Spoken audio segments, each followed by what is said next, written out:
Welcome to VRM media. సిరిసిల్లపట్నంలో నిన్న రాత్రి వివిధ కార్యక్రమాల్లో పాల్గొనేందుకు వెళ్లిన బీఆర్ఎస్ వర్కింగ్ ప్రెసిడెంట్ కేటీఆర్ గారిని చూసి గల్లీలో షటిల్ ఆడుతున్న పిల్లలు దగ్గరికి వచ్చారు. వాహనాన్ని ఆపి వారితో ముచ్చటించి పిల్లలతో కలిసి షటిల్ ఆడారు. ఆ విజువల్ చూద్దాం.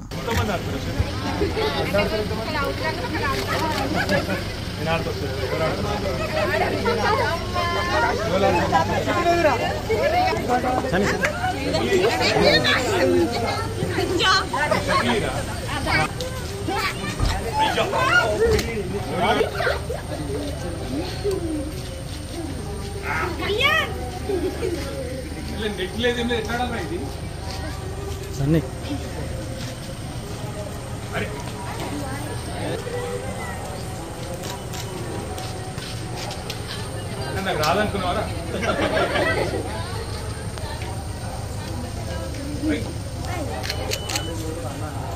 అరే సారీ, ఇక మీరు ఆడుకోవద్దు. Bye bye. చూస్తూనే ఉండండి విఆర్ఎం మీడియా.